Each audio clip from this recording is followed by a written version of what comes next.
Sylvia are not joining us on telephone. Good evening, Ma'am, and thanks for joining us on today's Big Story.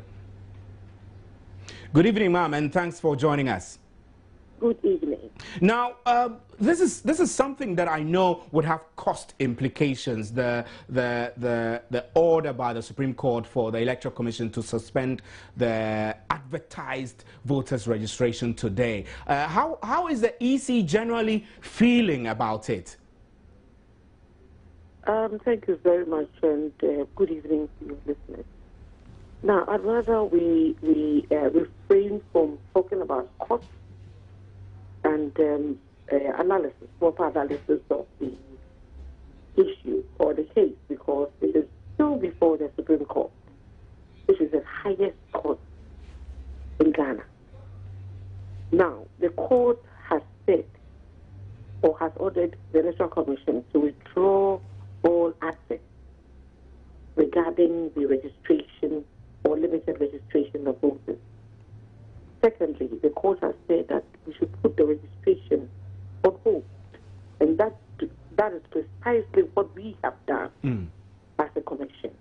Now, talking about issues regarding the register and the details and CI 72,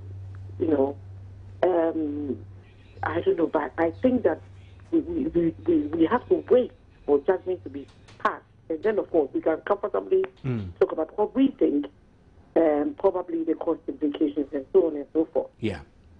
So, I mean, you've told us clearly before even coming on our show today that you will comply, but complying comes with cost. How is the EC going to manage the cost issues of, for example, stopping the registration, which was supposed to start today, and waiting till Wednesday for a decision? If the decision comes and the decision is also unfavorable, it comes with more cost. So, tell us how you are juggling that issue. Let's wait for the judgment to be passed, and then we can confidently and comfortably talk about the cost issue. Right. I know we have lost some money or so on and so forth, or whether we were proactive. Let's wait for the judgment.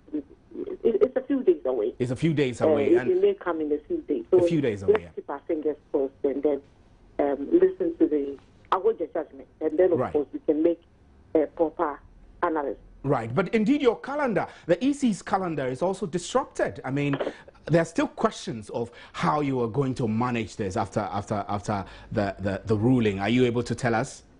Remember that the court may give the judgment on Wednesday or the 30th. If we had started the registration process, we wouldn't have ended by then. I hope you are aware of that. Yes. Yeah. So it's a few days away. Let's keep our fingers crossed, like I said earlier on. Right. And wait for the judgment to be passed. And then, of course, when we are making the analysis, we can go back and forth without stepping on any toes. Right.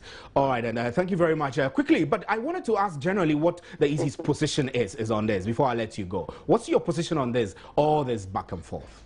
We have accepted, we indicated earlier that whatever the outcome of the court proceedings or whatever, would accept the result or the decision of the court. And that's precisely what we have done. We have accepted the decision of the Supreme Court of the land in good faith, and we have then communicated effectively with our operatives on the field, the directors, the district officers, from the highest level to the lowest level, ensuring that we comply fully with the decision of the Supreme Court. Right. Thank you very much.